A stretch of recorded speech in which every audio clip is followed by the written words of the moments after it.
আসসালামু আলাইকুম। গুডি টক্সের নতুন একটা পর্বে আজকে আমরা হাজির হয়েছি। আজকে আমাদের সাথে যিনি অতিথি হিসেবে আছেন, তিনি একজন শিক্ষক, পাশাপাশি একটা প্রি ক্যাডেট স্কুলের পরিচালক। উনি এবার রহনপুর পৌর নির্বাচনে মেয়র পদপ্রার্থী। বাংলাদেশ জামায়াতে ইসলামের মনোনীত প্রার্থী তিনি। আজকে ওনার সাথে আমরা কথা বলবো। আসসালামু আলাইকুম। ওয়ালাইকুম আসসালাম রহমতুল্লাহ। কেমন আছেন? আলহামদুলিল্লাহ ভালো আছি, তুমি ভালো আছো? আছি আলহামদুলিল্লাহ, আল্লাহ তাআলা ভালোই রেখেছে। তো আপনি তো এবার রহনপুর পৌরসভায় মেয়র নির্বাচন করছেন, জীবনের প্রথম নির্বাচন। ভিতরে ভয় কাজ করছে? আসলে নির্বাচন এর আগেও আমি প্রার্থী ছিলাম। এর আগে কত সালে? এই উপজেলা প্রার্থী ছিলাম। হ্যাঁ, ভাইস চেয়ারম্যান প্রার্থী ছিলেন? না, চেয়ারম্যান প্রার্থী ছিলাম। চেয়ারম্যান প্রার্থী ছিলেন 2014 যে নির্বাচন, কিন্তু ভোট করা হয়নি। ও মানে মানসিকভাবে প্রস্তুতি ছিলেন, কিন্তু ভোট করা হয়নি। মানসিকভাবে প্রস্তুতি ছিলাম এবং এই জন্য অনেক কাজও করেছি তখন।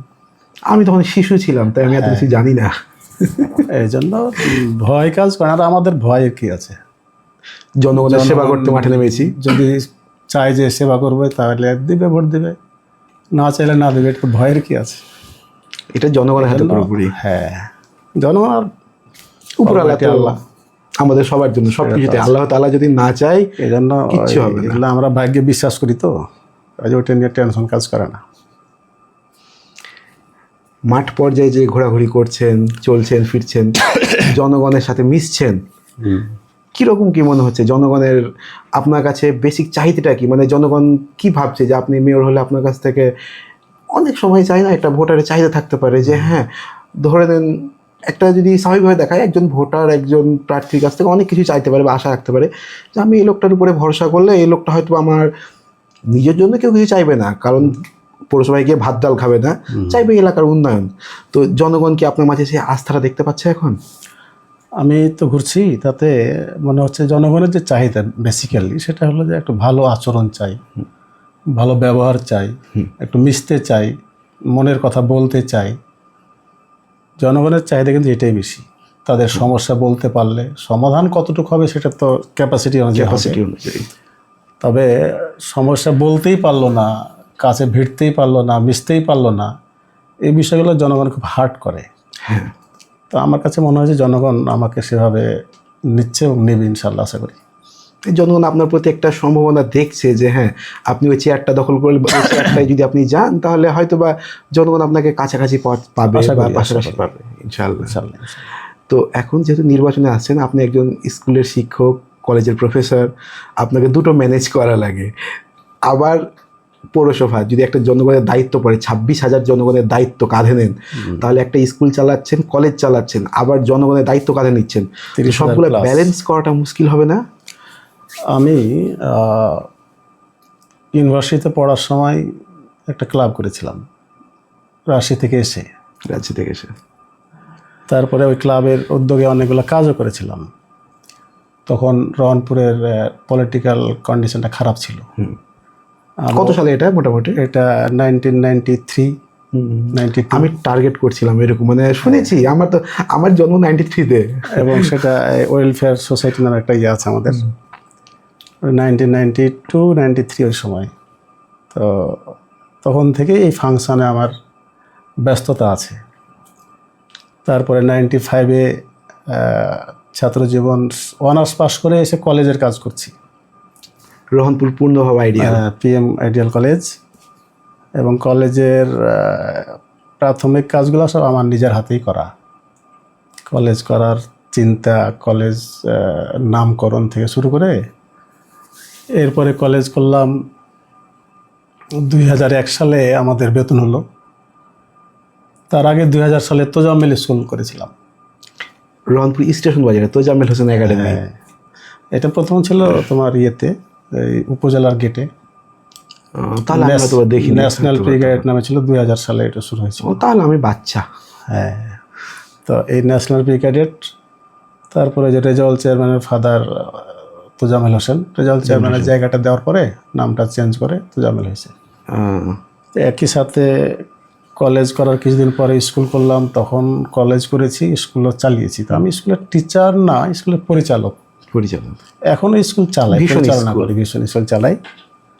আর কলেজে আমাদের কিছু সুবিধা আছে, কলেজে ক্লাস কম থাকে, আর স্কুলেও যে পরিচালক হিসেবে দায়িত্ব পালন করি, কাজে এটা সমস্যা হয় না। আর পৌরসভার যে 30,000 প্লাস জনগণ, মানে জনগণ তো 50+, 50+, আর ভোটার হচ্ছে 30+। 30+। তাও আমার এটা মনে হচ্ছে যে গ্রিপের মধ্যে আছে। আমি এই দীর্ঘদিন মানে এই ফাংশনে আমার যে অ্যাক্টিভিজম, তাতে আমার কাছে মনে হচ্ছে এটা গ্রিপের মধ্যে আছে, তেমন সমস্যা হবে না ইনশাআল্লাহ। ধরে নেন আপনি সারাটা দিন, একটা স্তর আছে একদম শিশু স্কুলে, আপনি পরিচালক, কিন্তু স্কুলে শিশুদের এত দায়িত্ব থাকে, একজন অভিভাবক আপনার স্কুলে দেয়, আপনার দিকে দেখে দেয় যে হ্যাঁ ওনার তারপর একটা স্তরের পরে আপনি আবার যাচ্ছেন কলেজ লেভেলে, কলেজে যাওয়ার পরে ওই একটা লেভেলের ছাত্র, আবার পৌরসভায় আসলে একদম ভোটার, দুইটা ভোটার শ্রেণীর বাইরে আবার একটা ভোটার শ্রেণীতে আসছেন। তো যে 3টা স্তরকে ব্যালেন্স করাটা খুব কঠিন কিছু হবে না? স্বাভাবিক হবে? ইন্টারেস্টিং বিষয়, মানে একই সাথে এইগুলো ম্যানেজ করা। আমি তো একটাই দিন, সকালে একটা, দুপুরে একটা, বিকেলে একটা। আমি এখন যেমন ফার্স্ট টাইম স্কুলে যাই, ওখানে বাচ্চাদের অ্যাসেম্বলি করাই, ওখানে আমার সাথে বাচ্চাদের ইন্টারাকশান যে দেখো, তাহলে বুঝতে পারবো যে আমি বাচ্চাদের সাথে মিশতে পারি। আমি কি বলে কলেজের স্টুডেন্টদেরকে শাসন করতে পারি। আবার একটা বিচারে যখন বসছি, তখন বিচারের ভাব নিয়ে, সালিস মজলিসের ভাব নিয়েও আমি এটা টেক আপ করতে পারছি। আল্লাহ এটা আমাকে এই যোগ্যতা দিয়েছেন, ইনশাল্লাহ সমস্যা হবে না বলে আশা করি। মাইন্ডটাকে সবসময় একদম শার্প রাখা লাগছে। আমি এখন একটা বাচ্চার সাথে আছি, আমি এখন একটা তরুণের সাথে আছি, এখন একটা যুবকের সাথে আছি, এখন আমি একটা সিনিয়র পার্সন, বৃদ্ধ মানুষের সাথে আছি। মানে এই যে প্রত্যেকটা স্তর বাই স্তর যে ধারাবাহিকতা বজায় রাখা, মানে একটা শিশুর সাথে বৃদ্ধের মতো আচরণ চলবে না, একটা বৃদ্ধের সাথে তরুণের মতো আচরণ চলবে না, যে লেভেলগুলো, এগুলো কিন্তু মানে খুব মানে ব্যালেন্স করাটা, এটা তো আল্লাহ ধরো একটা মানুষকে তো যে ব্রেন দিয়েছে, এটা তো সব রকম অ্যাবজর্ব করার ক্যাপাসিটি দিয়ে দিয়েছে। এটা এখন কে কতটুকু ধারণ করতে পারে তার নিয়ম হয়, ক্যাপাসিটি কিন্তু আমাদের মাথাতে আছে। অ্যাট এ টাইম সবগুলো অ্যাবজর্ব করা। একটা একই লোক একসাথে ছোট বাচ্চারও ফাদার, আবার বড় বাচ্চারও ফাদার হতে পারে। তারপরে তার মেয়ের বাবা, আবার একই সাথে স্ত্রীর হাজবেন্ড। তো একটা ফ্যামিলিতে তাকে অনেকগুলা ভ্যারাইটিস মেনটেন করতে হয়। এবার যদি আমি আপনাকে এটা জিজ্ঞেস করি, বিষয়টা খুব স্বাভাবিক আমাদের সবার লাইফে, আমরা এটা দেখে বড় হচ্ছি এতদিন, সেটা হচ্ছে আপনি স্কুল যান, আপনার বাড়ি থেকে স্কুল যেতে গেলে রহনপুরের দুটো গুরুত্বপূর্ণ পয়েন্ট আপনাকে ক্রস করা লাগে, কলেজ মোড়, তেঁতুল মোড়।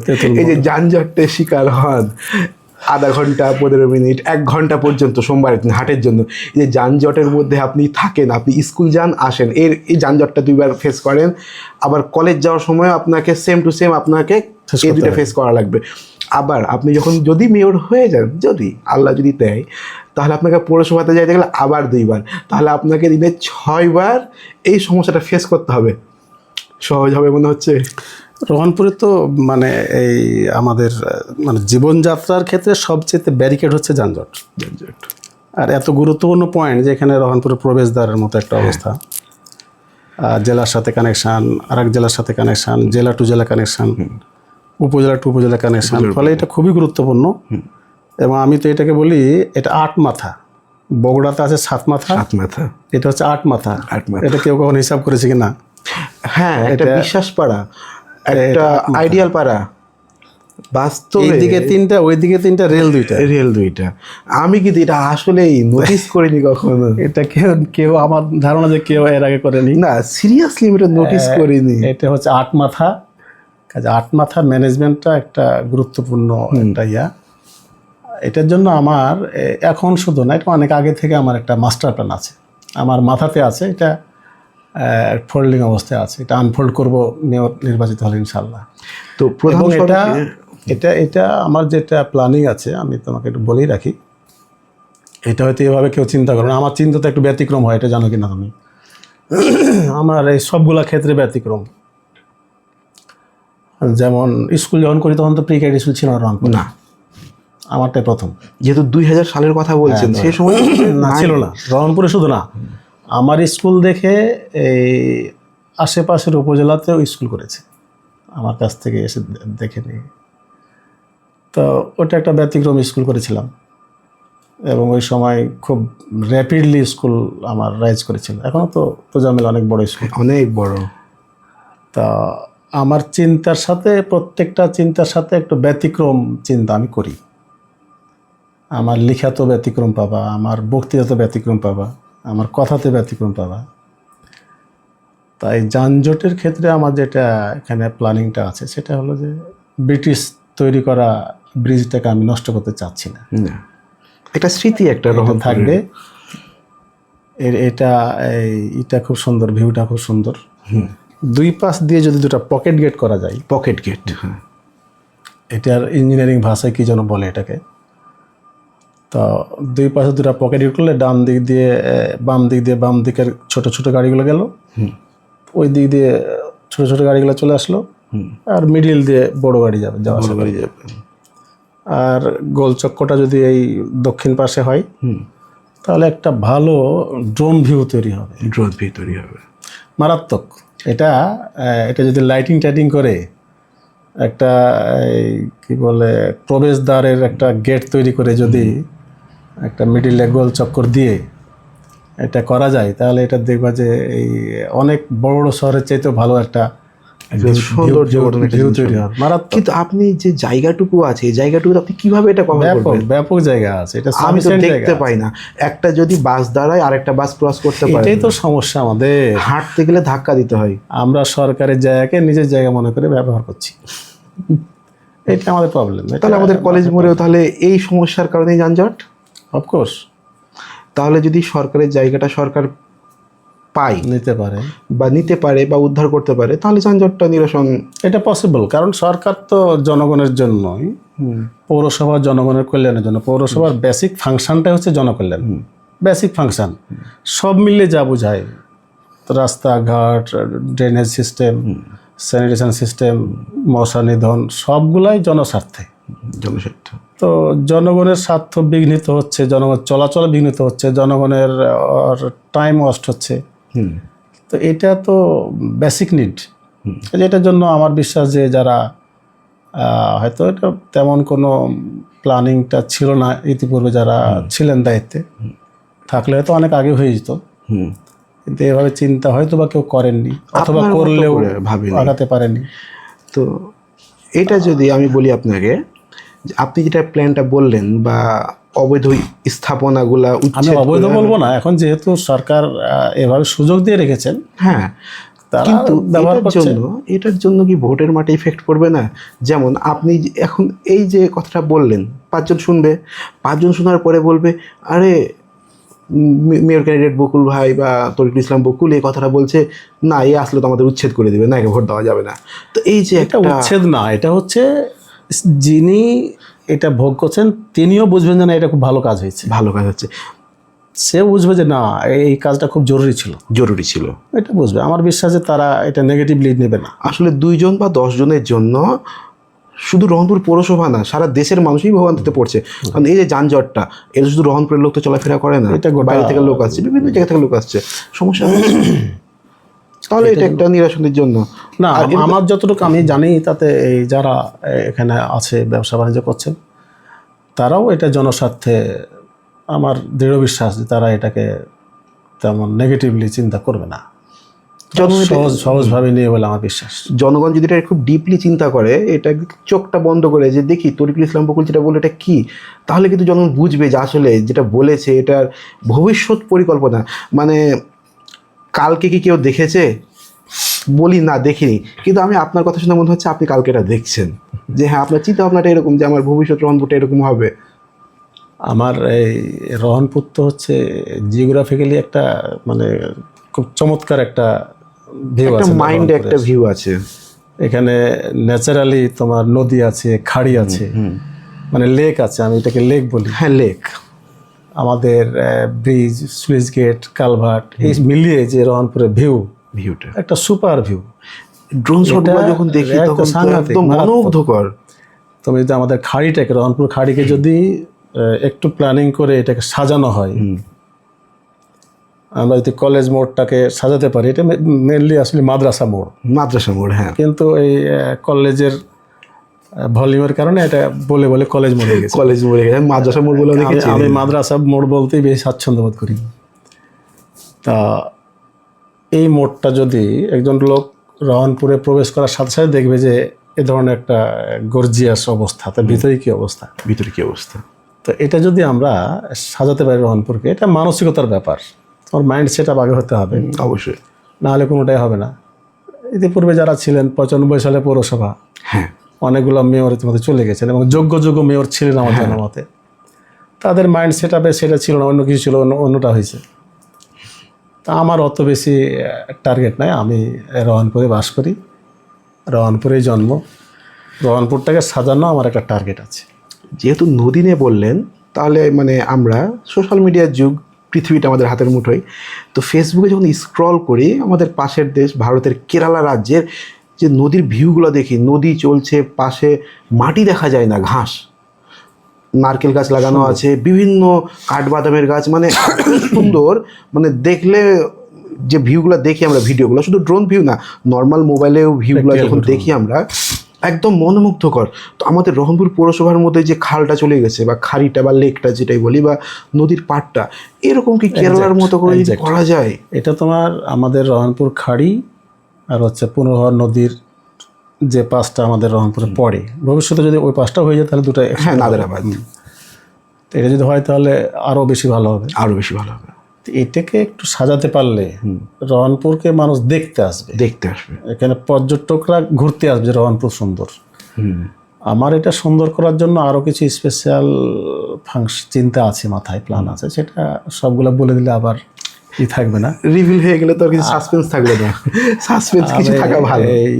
আমার বিশ্বাস যে আমি যদি সুযোগ পাই, একটা টার্মে সবগুলা হয়তো শেষ নাও হতে পারে, তবে আমি শুরুটা করতে পারবো, খুব শুরুটা করতে পারবো। এই শুরু করার বিষয়টা কিন্তু খুব মানে গুরুত্ব বহন করবে। চাঁদে দ্বিতীয়বার কে পা রেখেছিল কেউ জানে না, কিন্তু আর্মস্ট্রং প্রথমবার পা রেখেছিল এটা সবাই জানে। এখন আপনি যদি এটা শুরু করেন তাহলে মানুষ ভাববে শুরুটা করে গেছে, কাউকে শেষ করতে হবে। যেমন আমাদের লাইটিং নিয়ে যদি বলি, তাহলে আমি একটা জিনিস খুব নোটিস করি, অন্ধকার থাকে বিভিন্ন জায়গাগুলো রহনপুর পৌরসভার, তো অন্ধকার থাকার কারণে অপরাধটা কিন্তু খুব বেড়ে যায় এগুলো। আপনি যেমন দেখেন যে অন্ধকার একটা জায়গা, মাদকের রাস্তা না, একটা নারী স্টেশন বাজার থেকে বাজার করে ধরলেন, পায়ে হেঁটে কলেজ মোড় আসছে, মাদ্রাসা মোড় আসছে, আসবে আইডিয়াল স্কুলের সামনে দিয়া, রাস্তাটা অন্ধকার, ছিনতাই করে নিয়ে চলে গেল, ইফটিজিং করে দিল। তো এই যে নিরাপত্তাটা একটা, তো এগুলো কিন্তু অপরাধ মানে অপরাধী, এটা যে কোনো মাত্রা পর্যন্ত, যে কোনো লেভেল পর্যন্ত চলে যেতে পারে। তো এটা আপনার মতামতটা কি এই ব্যাপারটা নিয়ে? প্রথমত হচ্ছে যে এটা একটা তোমার গল্প বলি ছোট। আমি যখন ক্লাস 10-এ পড়ি, কোন স্কুলে এটা বলেন? এটা এবি স্কুলের ছাত্র আমি। আপনি এবি ছাত্র? আমার ছেলে এবিতে আছে ক্লাস 7-এ। আমি এবি ছাত্র, আমি প্রাইমারি অ্যাটাচ প্রাইমারি ছাত্র। তো ক্লাস 5-এ গিয়ে আমার বেসিক কিন্তু মাদ্রাসায় শুরু, এই মাদ্রাসায় ক্লাস 4 পর্যন্ত মাদ্রাসায় পড়েছি, তারপরে অ্যাটাচ প্রাইমারি, তারপরে এবি স্কুল, তারপরে নবগঞ্জ কলেজ, তারপরে ইউনিভার্সিটি। তো আমি ক্লাস 10-এ পড়ার সময় মনে আছে স্পষ্ট এখনও, যে এই তখন কেবল কারেন্টের বিদ্যুতের ব্যবস্থাটা মানে বাজার এলাকায় ছিল, মানে 1985। তখন খালেক বিশ্বাস উপজেলা চেয়ারম্যান, মরহুম আব্দুল খালেক বিশ্বাস উপজেলা চেয়ারম্যান। তো তখন আমার কাছে, আমি চিন্তা করতাম যে আমি যদি উপজেলা চেয়ারম্যান হতাম, তাহলে আমি রহনপুর স্টেশনে একটা টাওয়ার করতাম, লাইট পোস্টের টাওয়ার। সব জায়গায় তো কারেন্ট ছিল না তখন, বিদ্যুৎ ছিল না, সমুদ্রের মাঝে লাইট হাউস যেমন দেখতে পাই, ঠিক তো এই টাওয়ার করে গোটা রহনপুরটাকে আমি আলোকিত করে দেবো। আর তখন এটা বিল্ডিং ছিল না, বড় কোনো বিল্ডিং ছিল না। তো এটা কিন্তু আমার ওই ক্লাস 1985-এর চিন্তা বলছি আমি। তার মধ্যে ওদিকে 15, এদিকে 26, 41 বছর আগে চিন্তা ভাবনা আপনি এখনো মাথায় রেখেছেন। আমার ওই তখন তো যেহেতু আমি ছোট থেকে ছাত্র সংগঠন জড়িত, এই জন্য বিভিন্ন চিন্তা বিভিন্ন সময় এগুলো আমার হইতো আর কি। কলেজ করার চিন্তাটা কিন্তু আমার আগের, যে চাকরি টাকরি বাইরে করতে যাবো না, নিজে কলেজ করে চাকরি করবো, একই কাজ করি আর কি। আপনার কথাটা শোনার পরে যেটা বুঝলাম, আমি এটা অনেক উপলব্ধি করি যে এই তরুণ বয়স, আপনি 40 বছর আগে আপনি ক্লাস 10-এর ছাত্র হিসেবে ভেবেছেন। আসলে একটা ইয়াং সময়ে যেটা ভাবা হয় কি না, এটা কিন্তু একটু মানে নিজের লেভেলের উপরে চলে যায়, কিন্তু ভাবনাটা কিন্তু খুব সুন্দর থাকে। আপনি এখন বয়স এসছে বাস্তবায়ন করার মতো, বা যদি সে সুযোগটা চলে আসে সুযোগ হলে তাহলে কিন্তু খুব দেখবেন ভালো হয়। তো হ্যাঁ, লাইটিংটা কিন্তু আসলে আমাদের রহনপুরে খুব দরকার। এটা সব জায়গার জন্য দরকার, কারণ এই আলোকিত হলে পারে এটা আলাদা একটা মাধুর্যতা আসবে, মাধুর্যতা আসবে, সৌন্দর্য বৃদ্ধি হবে, মানুষ অপরাধ করতে ভয় করবে, ভয় পাবে। এটার সাথে যদি শুধু আমরা সিসি ক্যামেরা দিতে পারি, বড় বড় সিসি ক্যামেরা দিতে পারি, তাহলে আশা করা যায় পুরো নিরাপদ শহর গড়ে তোলা সম্ভব। সেখানে মাদকের দাপটও কমবে, হ্যাঁ, যত্র মাদক নিয়ে করতে পারবে না, সেটাও হবে। সব মিলে এটা খুব জরুরি এবং এটা দরকার, আমি মনে করি করা দরকার, বাস্তব। আর মাদকে যাচ্ছে কারণ হচ্ছে খেলাধুলার জায়গা নেই বাচ্চাদের। আপনার সময়টা, আমি আমার ছেলেটা বলছি, তাহলে আপনি আপনারটা অনুভব করতে পারবেন। আমার ছেলে প্রতিদিন সকাল 7টায় ওঠে, মানে 6:30টায় ওঠে, কারণ ওর প্রাইভেট টাইম 7টায়। 6:30টায় ঘুম থেকে উঠে 6:45টার মধ্যে বাড়ি থেকে বের হবে, বের হয়ে প্রাইভেটে আসবে, 2টা প্রাইভেট শেষ করার পর স্কুল ক্লোজ করতে করতে বিকাল 4টা। ওর এখন বাড়িতে যাওয়ার পরে বিকাল 4টায় গোসল টোসল করে খাওয়া দাওয়া করে আমার ছেলের কাজ কি, ফ্রি ফায়ার গেম খেলা। আমি দেখি ওর জন্য বাড়িতে পার্সোনাল ওয়াইফাই, পার্সোনাল ফোন দেওয়া আছে, ওর ফ্রি ফায়ার খেলার জন্য। কারণ বাইরে বের হতে দিতে ভয় লাগে, কার সাথে মিশবে, কেমন মিশবে, কি শিখবে। আর বাড়িতে যখন থাকছে তখন ওই তো পোল্ট্রি শুয়ে থেকে আমার মতো। এটা তো আমাদের একটা মানে ইন্টারন্যাশনাল প্রবলেম, শুধু ন্যাশনাল বললেও হবে, ইন্টারন্যাশনাল প্রবলেম। আর আমাদের দেশে হ্যাঁ, আমাদের খেলাধুলার ফাংশনটা, সিস্টেমটা আমরা ধীরে ধীরে পিছিয়ে যাচ্ছি মনে হচ্ছে। মাঠ আগে যেটুকু ছিল সেটুকু আরও কমে যাচ্ছে। আগে মানুষ এমনি ফাঁকা ছেলেমেলে ফাঁকা মাঠ পেত। আমরা তো ওই যে তোমার কেডিসি গোডাউনে একটা মাঠ ছিল আগে, কিন্তু রেলের মাঠ ছিল, রেলের মাঠ তো এখন দখল হয়ে বসে আছে, সব আর দখল, সবজি আড়ত। রেলের মাঠ ছিল, কলেজ মাঠ ছিল, এবি স্কুল মাঠ ছিল, তারপরে গোলা মাঠ ছিল, তোমার কি ডাক বাংলা মাঠ ছিল। হ্যাঁ, ডাক বাংলা মাঠ ছিল। এখন যেটা তদন্ত আমি দেখেছি, আমি এটা দেখেছি, এতগুলো মাঠ ছিল, কিন্তু এতগুলো ছিল, এখন মাঠ কিচ্ছু নাই। একটা ছেলে খেলবে তার কোনো জায়গা নাই। এই জন্য আমার একটা প্ল্যান আছে, এইগুলো তোমাদের সবাই অ্যাডভান্স বলে দেবো, বলে দিলে তো সেটা হলো যে আমার তো এই পৌরসভাকে নিয়ে আমার একটা পুরো প্যাকেজ আছে, ওগুলো একদম রিটার্ন প্যাকেজ। এখন বাকিটা আল্লাহ তাআলার হাতে। হ্যাঁ, রিটার্ন প্যাকেজ সবগুলা বলা ঠিক হবে না মনে হয়। না, অবশ্যই স্বপ্নের কথা সব বলে দিলে আবার এটা স্বপ্ন, কিছু অন্তরে রাখা ভালো। তবে আমি খেলাধুলার বিষয়ে আমার প্রতি ওয়ার্ড ভিত্তিক যাতে খেলা, ফুটবল, ক্রিকেট, অন্যান্য খেলাধুলা ওয়ার্ড ভিত্তিক যাতে ডেভেলপ করে, এই জন্য মানে ওয়ার্ড টু ওয়ার্ড টুর্নামেন্ট, যেহেতু 9টা ওয়ার্ড টুর্নামেন্ট, একদম ওয়ার্ডে আবার একাধিকই করে, ওয়ার্ড থেকে উঠে, মানে গ্রাম থেকে, পাড়া থেকে উঠে আসবে। একটা ওয়ার্ডে 4টা পাড়া আছে, ওই 4টা পাড়া থেকে 4টা টিম হলো ওয়ার্ড আছে। এটা প্ল্যান আছে, এটা আমি এই কাউন্সিলরদের মাধ্যমে অথবা আরও সোশ্যাল যারা ইন্টেলিজেন্স আছে এই ক্ষেত্রে তাদেরকে দিয়ে কাজগুলো পরিকল্পনা আছে। এটা আমি আশা করি যে এগুলো হবে। এক্ষেত্রে আমরা স্কুলের মাঠগুলো ব্যবহার করার চেষ্টা করব, প্রাইমারি হাই স্কুলের মাঠ যেখানে যেটা সম্ভব হবে। ইতিমধ্যে আমি 7 নম্বর ওয়ার্ডে যে রিয়াজউদ্দিন সরকার উচ্চ বিদ্যালয় মাঠটাকে এমপি সাহেবকে দিয়ে ভরাট করার জন্য এটা অনুরোধ করেছি। পিছনে যে বিলটা ছিল, মাঠটা ভরাট করলে ওটা একটা খেলার মাঠ তৈরি হবে। এভাবে দেখা যাক এটা কতটুকু আগানো যায়। আমার ইচ্ছা আছে বাচ্চাদেরকে একেবারে গেমিং থেকে বের হয়ে মাঠে নিয়ে আসতে না পারলে ফিজিক্যাল মেন্টাল উভয় গ্রোথটাই দরকার। কারণ একটা ছেলে অন্যান্য বাচ্চার সাথে যদি সে না মিশতে পারে তাহলে এটা চরম অসামাজিক অবস্থায় সে বেড়ে উঠবে, সেলফিশ হবে, একা তো আত্মকেন্দ্রিক হবে। এটা সমাজে খুব বেশি ভূমিকা রাখতে পারবে না। আপনি কি একা ছিলেন বলেন? কত বন্ধু ছিল আপনার? এটা এখনকার ছেলেগুলো কয়টা বন্ধু আছে? সবাই একা। এই জন্য ওই যে আমরা ওই মাঠের থেকে ফিরে বাড়িতে রাখছি, গেম খেলাচ্ছি, এটাতে আমার মনে হয় না যে লাভ হচ্ছে, লস হচ্ছে। কিন্তু বাইরে দিতে ভয় পাচ্ছি মাদক।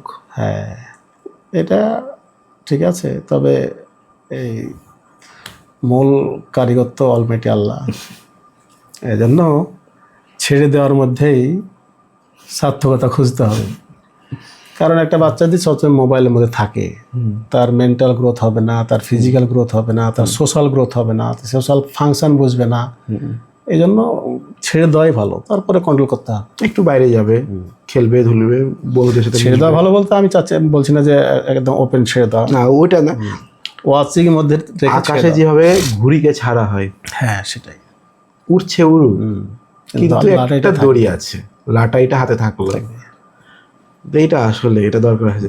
তো একটা জিনিস আমি আরো দেখি যে দুর্গন্ধ ড্রেনেজ ব্যবস্থার কারণে রহনপুরের ড্রেনেজ ব্যবস্থা কিন্তু একদম জঘন্য। এটা তো কলেজ মোড়ে পানি জমে। আমাদের দুর্ভাগ্য, আমি এর আগেও বললাম একবার যে আমাদের দুর্ভাগ্য হলো যে রহনপুর পৌরসভার বয়স 30 বছর, 31 বছর চলছে এখন। 31 চলছে, 1 জানুয়ারি 1995। হ্যাঁ, 31 বছরের পৌরসভা, তার মানে একটা যৌবন পার হতে যাচ্ছে, মানে পূর্ণাঙ্গ যৌবনে অবস্থান করছে। অথচ এই পৌরসভাটা একটা নিজের পায়ে দাঁড়ানো পৌরসভা মনে হয় না। এটার মূল কারণটা হচ্ছে যে ইতিপূর্বে যে সমস্ত মহোদয়েরা দায়িত্ব পালন করেছেন, আর কে দেব থেকে শুরু করে এই পর্যন্ত, আফসোস যে আজ পর্যন্ত রহনপুর পৌরসভার কোনো মাস্টার প্ল্যান নাই। এটা জানা আছে কিনা তোমাদের? এখন পর্যন্ত মাস্টার প্ল্যান নাই, মাস্টার প্ল্যানই নাই। আজকে ড্রেন হচ্ছে এখানে, তো 2 বছর পরে আবার ওই ড্রেন ভেঙে আবার আড়াই করতে হচ্ছে। আজকে রাস্তা হচ্ছে এখানে, রাস্তা 2 বছর পরে এমনি শেষ হয়ে যাচ্ছে। একটা শহর ব্যবস্থাপনায় যদি প্ল্যানিং না থাকে, কোনো কাজই তো প্ল্যানিং ছাড়া হবে না। আবার এখন তো ইয়ারলি প্ল্যান করে পৌরসভা হয়, চলে? ইয়ারলি প্ল্যান করে ড্রেন হয়? কখনো। ইয়ারলি প্ল্যান করে রাস্তাঘাট হয় না, কখনো সম্ভব না। সমস্ত মানে পৌরসভা ফাংশনটাই হচ্ছে নিয়ম মেনে চলা, নিয়ম মেনে চলা। আর আমাদের পুরো ফাংশনটাই চলেছে অনিয়ম করে চলে।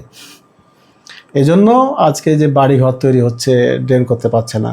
আমরা তো ভুগছি তো, ওই যে 4 নম্বর ওয়ার্ডে ড্রেন হবে, তো এখন কতদিনে বড় ড্রেন প্ল্যান করে হচ্ছে, কিন্তু ড্রেন কোথা দিয়ে করবে জায়গা নেই।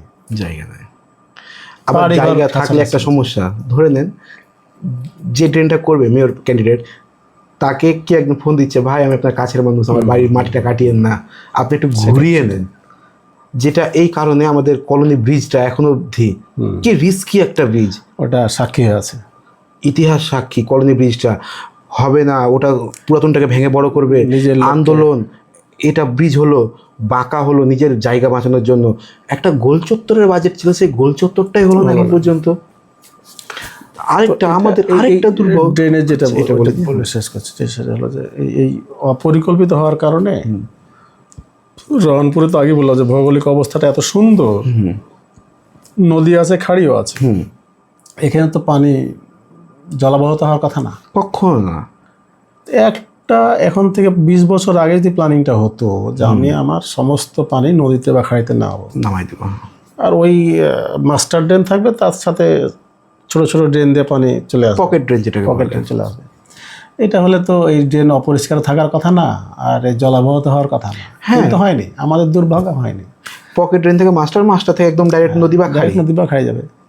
নদী আছে এইদিকে, খাড়ি আছে ওইদিকে, কোনো পানি থাকবে না, আর জলাবহত হবে না, ড্রেনও নষ্ট হবে না, আর এতগুলা মানে খরচও হতো না। কিন্তু আমাদের হয়নি, ভবিষ্যতে এটা করতে হবে। মানে সঠিক পরিকল্পনা না থাকার কারণে পৌরসভার অর্থ নষ্ট হয়েছে, জনগণেরও ভোগান্তি থেকে গেছে যথেষ্ট পরিমাণ আছে। এবং ইভেন এই কয়েক বছর আগেও যে 2-1টা ড্রেন আমি দেখছি, তাতে এই ড্রেনগুলোও অপরিকল্পিত হয়েছে, প্রচুর টাকা খরচ করে হয়েছে। এটাও থাকবে না, 2 বছর পরে এই ড্রেনের কোনো ভ্যালু থাকবে না। রহনপুরে তো আমি এমন রাস্তা দেখেছি যে রাস্তার পুরোটা বাজেট থেকেছে, নাম নিব না, রাস্তার পুরো বাজেট ছিল, রাস্তাটা বাজেট সিসি ঢালাইয়ের ছিল, যে রড দিয়ে বা 8 ইঞ্চি মোটা করে ঢালাই হবে। সেটাকে কি করলো, কিছুই করলো না, ওই উপরে তালি মেরে ছেড়ে দিল। কি করলো এমন হয়ে গেল। আসলে রাষ্ট্র যদি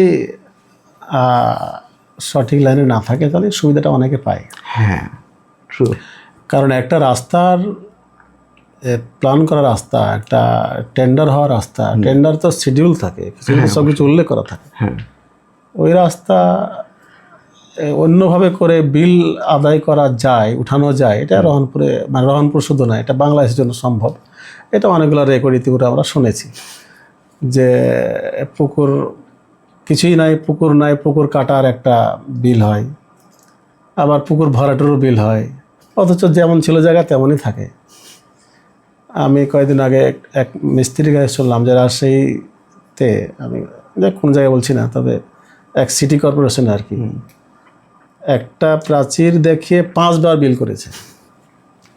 একদম যে মিস্ত্রি করেছে সেই মিস্ত্রি বলছে, মিস্ত্রির ঠিকাদার মানে সর্দার আর কি। তো এটা রহনপুরে হতেই পারে, যেহেতু সিটি কর্পোরেশন হয়েছে, কাজে রহনপুরে তো ছোট জায়গা, এখানে চোখ পড়বে না। ঠিকাদার প্রসঙ্গে যদি আমি একটু আপনাকে আসি,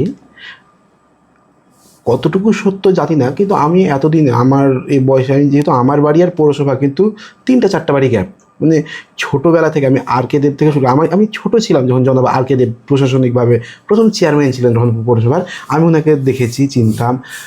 তারপর তো যারা যায় পর্যায়ক্রমে এসেছে।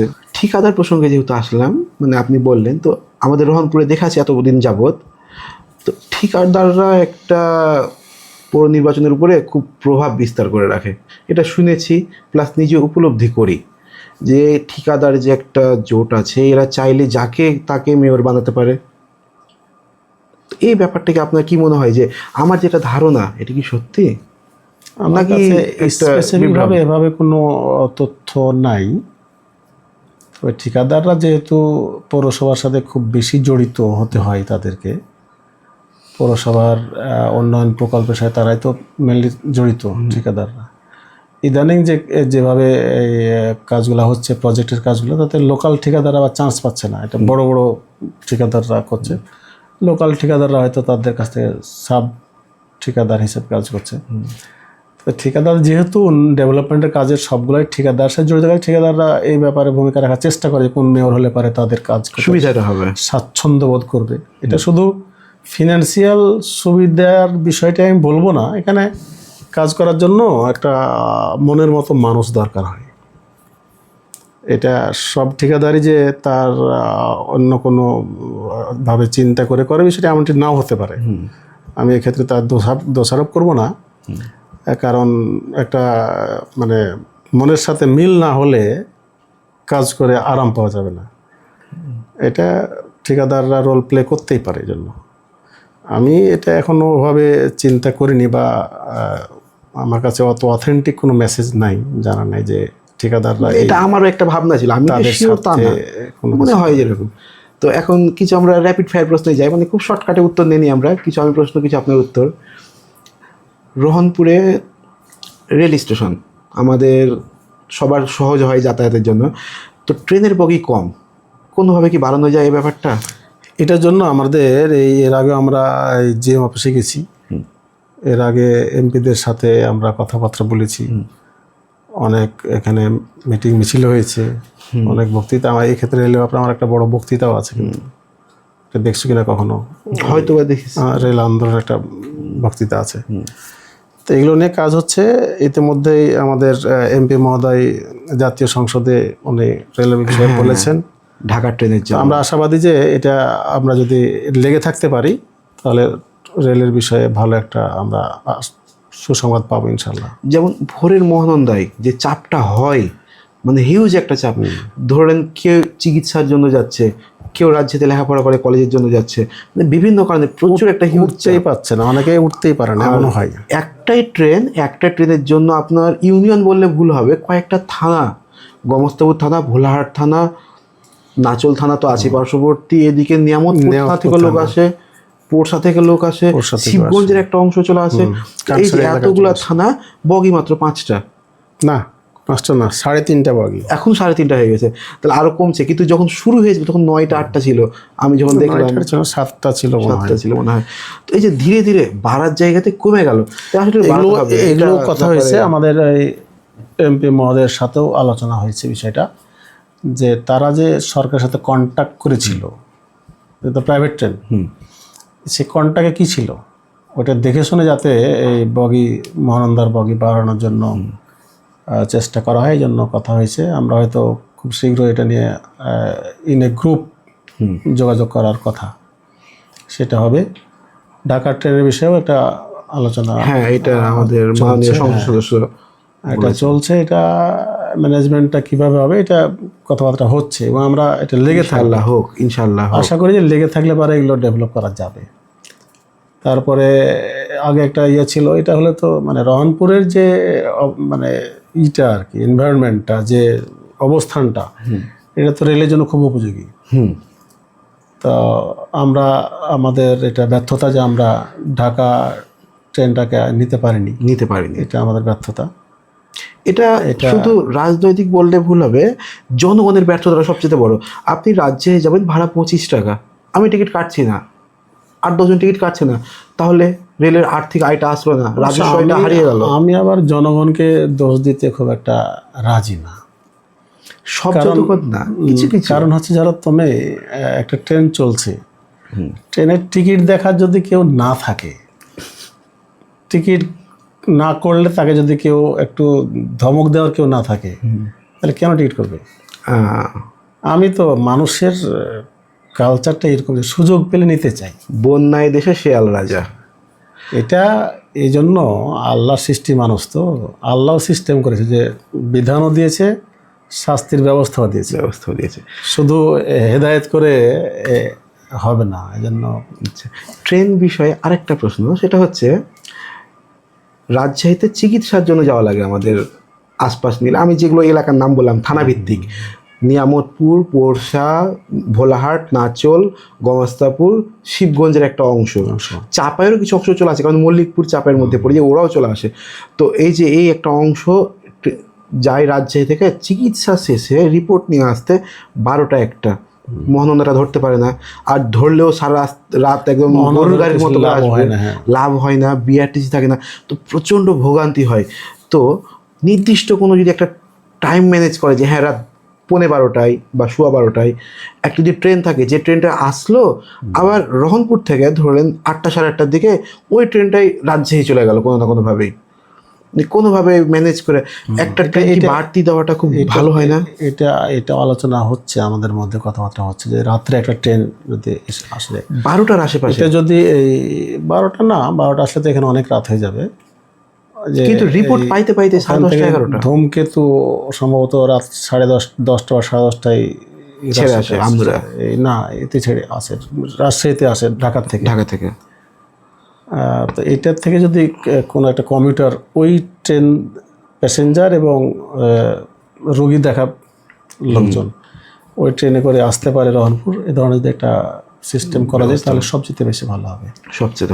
আমাদের যাওয়ার সময় তো যেতে পারছি, কিন্তু আসার সময়টাই দরকার, এটা খুবই দরকার। এটা করা না গেলে পরে আমরা আসলে ট্রেনের সেবাটা 16 আনা পাবো না, 50-50 পাবো। এখন তারপরও 16 আনা হবে না, একটা ঘাটতি থাকছে। কেমন হচ্ছে যে মালগাড়ি থাকছে, আমাদের রহনপুর পৌরসভা রাজস্ব আয় বাড়ছে, কারণ আমরা ভাড়া পাচ্ছি সেই জায়গা থেকে, তো রাজস্ব আয় বাড়ছে, আলহামদুলিল্লাহ বাড়ুক।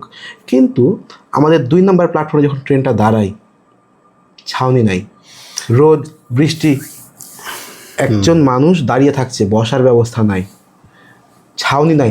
অথচ আমরা যখন রেলের রেল স্টেশনটা প্ল্যাটফর্মটা হলো, তখন আমরা শুনেছিলাম যে ছাউনি সহ বাজেট এসছে, ফুট ওভার ব্রিজের ছাউনি সহ বাজেট এসছে।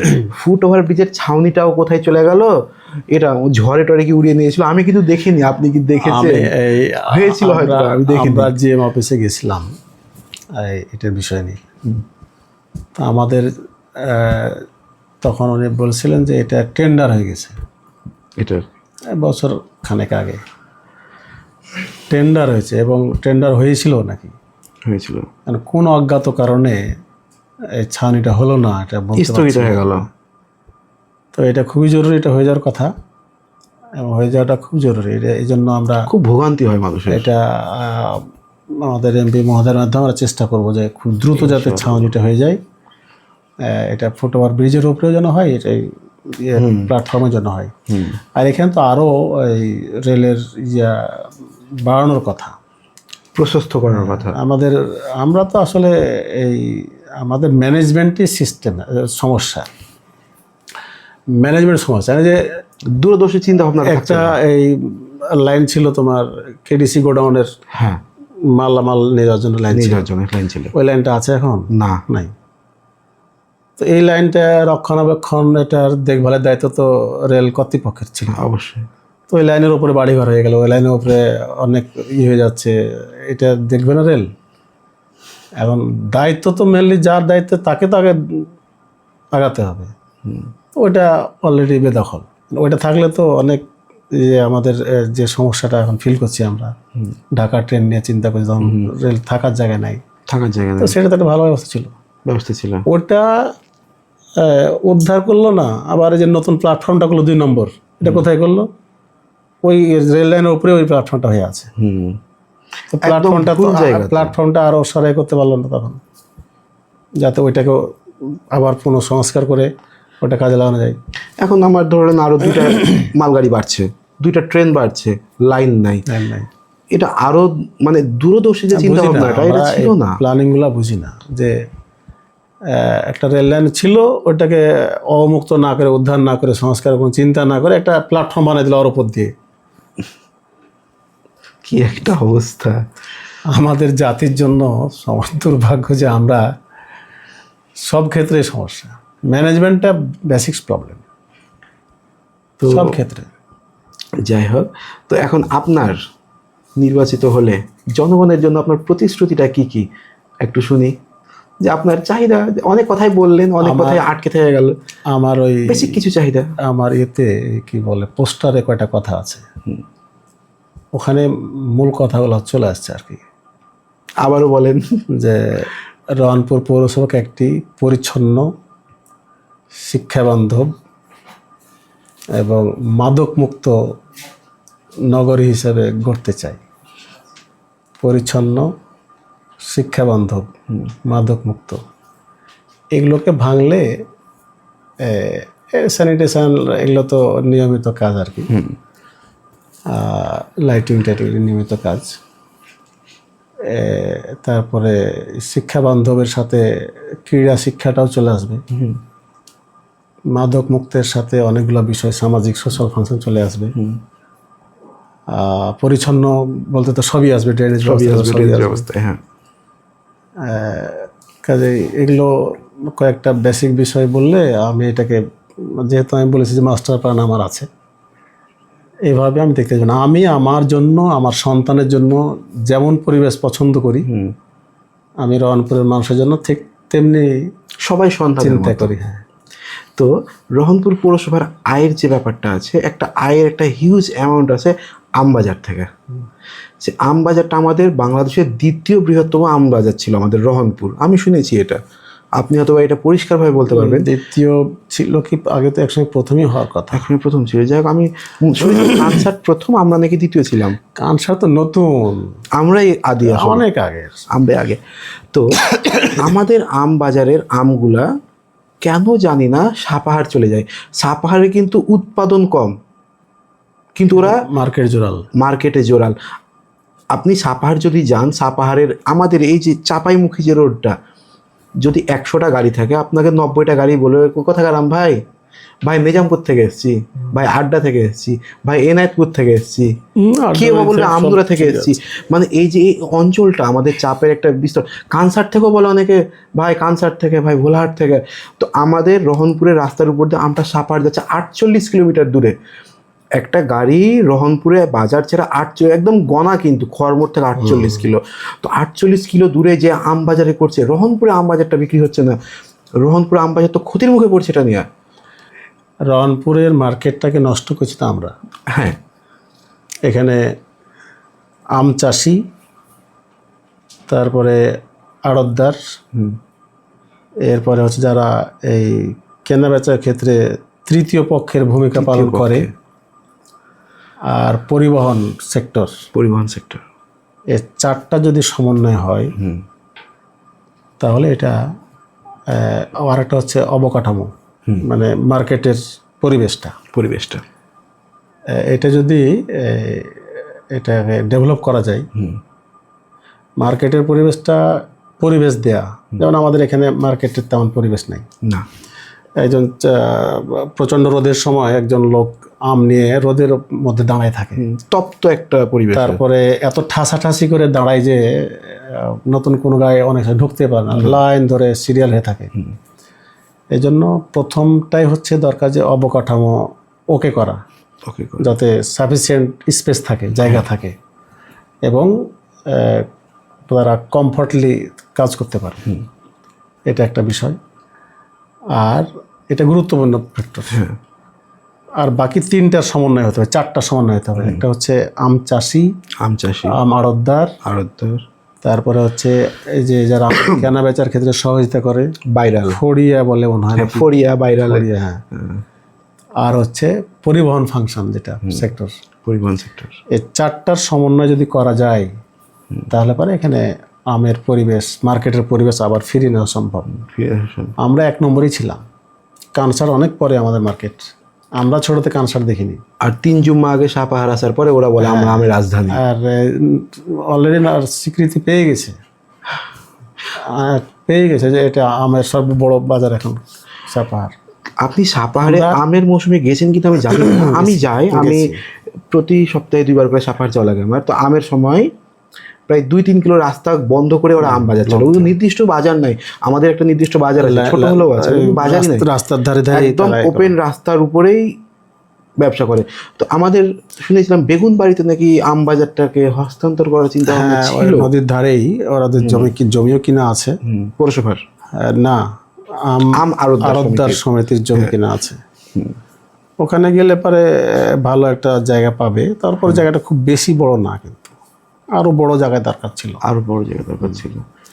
তো হতে পারে ওখানে হতে পারে, বা আরো বড় চিন্তা করতে পারে।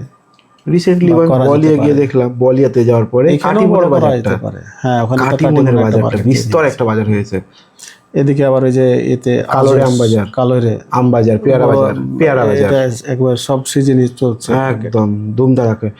তো রহনপুরকে ডেভেলপ করতে পারলে আমাদের একটা ভালো মার্কেট হবে। আর অনেক ট্রেনও যেহেতু আসে, এই জন্য আমাদের রহনপুর ডেভেলপ করতে হলে ভালো একটা মার্কেট হবে, এবং এখানকার আম ব্যবসাটা ভালো হবে। মানে শুধু রহনপুরকে ডেভেলপ করতে হলে শুধু রহনপুর না, আমাদের আশপাশ মিলে সব মিলিয়ে আর কি আছে জায়গাগুলো, উপজেলাগুলা, শুধু ইউনিয়ন বলে ভুল হবে, আশপাশের উপজেলাগুলো সবাই উপকৃত হবে। কিন্তু সেন্টার তো রহনপুর 3 থানার সেন্টার, এখানে যে ভালো হলে পারে সবগুলাই উপকার। সবাই কিন্তু তাকিয়ে থাকে রহনপুরের দিকে, সারা বিশ্ব তাকিয়ে থাকে আমেরিকান নির্বাচনে কে প্রেসিডেন্ট হচ্ছে। 3 থানা তাকিয়ে থাকে রহনপুর পৌরসভায় কে কি করছে, কি হচ্ছে না হচ্ছে। এটা কিন্তু খুব একটা চাপের জায়গা, এটা সেন্টার প্লেস, তো সব মিলবে। আর রহনপুর তো হচ্ছে চাঁপাইনবাবগঞ্জের পরে দ্বিতীয় বৃহত্তম, এটা বাণিজ্য কেন্দ্র। তো অনেক আগে ব্রিটিশ আমল থেকে এটা বাণিজ্য কেন্দ্র। ওই অর্থে আমরা রহনপুরে কিন্তু ডেভেলপমেন্ট নেই। আমার একটা এপিসোডে আমাদের রহনপুরে আমার খুব স্নেহের, আপনি চিনেন কিনা, মাহির ইয়াসির, আমার একটা পর্বে আসছে, রহনপুরের ইতিহাস নিয়ে কথা বলবে ইনশাল্লাহ। মাহিরকে আমি বলেছি যে আমার তো প্রোগ্রামে তুমি আসছো কবে, মাহির ডেট দিয়েছে, শুক্রবারে হয়তো বড় শ্যুটটা হবে। আজকে আপনারটা হচ্ছে, আপনারটা শুক্রবার রিলিজ হবে, ওরটা শুক্রবার শ্যুট হবে। তো ইনশাল্লাহ যেমন রহনপুরে প্রত্নতাত্ত্বিক ফাংশন যেগুলো ছিল, তুমি এখনো দেখবা যে ছোট ছোট এই খোয়ার মতো বা টাইলসের মতো এতে ছাপানোই পাওয়া যায়। স্টেশন বাজারে প্রচুর ছোট ছোট আছে, টালি ভাঙানো আছে। তো এগুলো কোনদিন গবেষণা হয়নি, আমাদের ষাঁড় বুরুজ নিয়ে কোনদিন গবেষণা হচ্ছে না। এগুলো রহনপুরের ডেভেলপমেন্টের জন্য এগুলো কিন্তু কাজ করবে। এটা যদি আমরা এই ইতিহাসটাকে বের করতে পারি, তাহলে অনেকে আবার এটা নিয়ে গবেষণা করতেও আসবে এখানে। মাহিরের পাশে কি রহনপুর পৌরসভা দাঁড়ানোর খুব প্রয়োজন নাই? এগুলো তো শুধু মাহির সহ আরও যদি কেউ এগুলো নিয়ে চিন্তা করে, তাকে হেল্প করা দরকার। আমি এখানে কয়েকজন যারা ভালো শিক্ষিত মানুষ আছে তাদেরকে বলছিলাম যে রহনপুর কিনা একটা তোমরা ভাবো, লেখার সাইডটা, একটা গবেষণার সাইডটাকে ডেভেলপ করার জন্য বলছিলাম। আমি সুযোগ পেলে ইনশাল্লাহ দেখি। মাহির আমার ছোট ভাই, কিন্তু ওকে আমি শ্রদ্ধায় একদম আকাশচুম্বী রাখি সবসময়। কারণ আমরা যেটা ভাবতে পারি না সেটাও ভাবতে পারে, সেটাও করতে পারে, ও করে, ইনফ্যাক্ট ও করছে। সেটা কোথাকার ইতিহাস, কোথা থেকে, আমাদের রহনপুরের প্রাচীন ইতিহাস ও ছাড়া মনে হয় আর কাউকে আমি দিতে পাবো না, অথচ ওর বয়সটা কতটুকু। আসলে এই যে সংগ্রহ করেছে, সংগ্রহ করতে করতে এই অবস্থাটা। আল্লাহ যদি আমাকে সুযোগ দেন তাহলে খেলাধুলা, লেখাপড়া, তারপরে কালচারাল ফাংশন, ব্যবসা বাণিজ্য, তারপরে সৌন্দর্য বর্ধন করে, সৌন্দর্য বর্ধনটা গাছ লাগানোর মাধ্যমে, এবং নির্দিষ্ট একটা গাছ লাগাবো আমি কিন্তু রহনপুরে। নির্দিষ্ট একটা গাছ লাগিয়ে পুরো রহনপুরকে তাক লাগিয়ে দিন, ঢেকে ফেলার চেষ্টা সেটা আপনার মনেই রাখেন, আমরা এটা সচক্ষে দেখতে চাই, শুনবো না। তো এটা করে আমার যেটা প্ল্যান সেটা হলো যে গোটা বাংলাদেশের মানুষ, ইভেন সরকারে যারা থাকবেন সবাই রহনপুরকে চিনবে ইনশাআল্লাহ, যে একটা পৌরসভা আছে। ইনশাআল্লাহ। লাস্ট প্রশ্নটা আমি করে নিই, গাছ যখন এসেছে, আমাদের স্লুইস গেট পার্কটার অবস্থা একদম দন্য দশা। আমি শুধু সুইচ গেট পার্ক বলছি, আমি গোটা রহনপুরটাকে পার্ক বানাতে চাই ইনশাআল্লাহ, ইনশাল্লাহ। আল্লাহ আপনাকে স্বপ্ন পূরণ করার তৌফিক দান করুন। বললাম না যে গোটা দেশের মানুষ জানবে যে রহনপুর একটা জায়গা আছে, একটা জায়গা আছে, এটা সম্ভব, পসিবল। ভূমির মধ্যে এক টুকরা স্বর্গ। আমরা কাশ্মীরকে বলি ভূস্বর্গ, কাশ্মীর কেন যাব, আমরা রহনপুরে নিয়ে আসবো, এটাই আমাদের স্বর্গ। তুমি দেখো না যে এবি স্কুল কত উঁচুতে, হ্যাঁ, রেলগেট কোথায়, তো এগুলো এটা সাজালে পারে এটা করা সম্ভব। সময় সাপেক্ষ ব্যাপারও আছে, ওই জন্য বললাম যে একটা টার্মে নাও হতে পারে, সম্ভব না, আধা আধুরা হয়ে থেকে যাবে স্বপ্নগুলা। না আমি শুরু করে দিতে পারলে ওটা, যদি এমন কাজ করব না যেটা অন্যের পছন্দ হবে না, হ্যাঁ, আমি শুরু করে দিতে পারলে পারে অন্যরা এটা এই লাইনে ইনশাল্লাহ ওরাও আগ্রহ থাকবে যে না, এটা আমাকে এখন যেটা গেছে সেখানে আমাকে বাস্তবায়িত করতে হবে। তো এখন আমি আপনাকে যেটা বলছিলাম যে মাদকটা ধীরে ধীরে ধীরে ধীরে একদম ভয়ঙ্কর একটা পরিবেশ দখল করেছে, কারণ আমাদের পাশে বর্ডার ভারত, বেদাংশে মাদক আসছে, মানুষ নিচ্ছে, গ্রহণ করছে। বাপ ছেলেকে বিশ্বাস করতে পারছে যে আমার ছেলেটাকে ঠিক আছে এখন, বা বাপ জানছে ছেলে আমার ভালো, ছেলে ভালো না, ছেলে নিচে নিজে বাদ হয়ে গেছে। এই যে মাদকটা ধীরে ধীরে ধীরে ধীরে ধ্বংস করছে, কত পরিবার ধ্বংস হচ্ছে।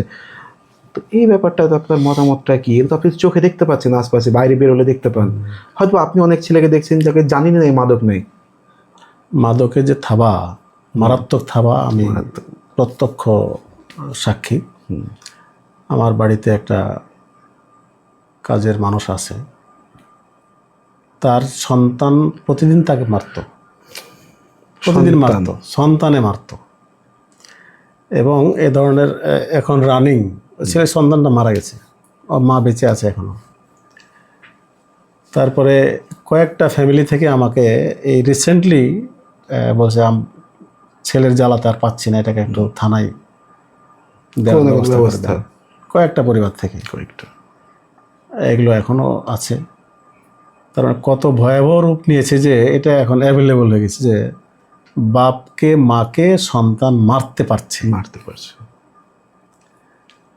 আর রাস্তায় বেরোলে দেখাই তো যায় যে কিভাবে আছে এদের প্রত্যেকটা পরিবার, কত স্ত্রী যে তালাক হয়ে যাচ্ছে, চলে যাচ্ছে।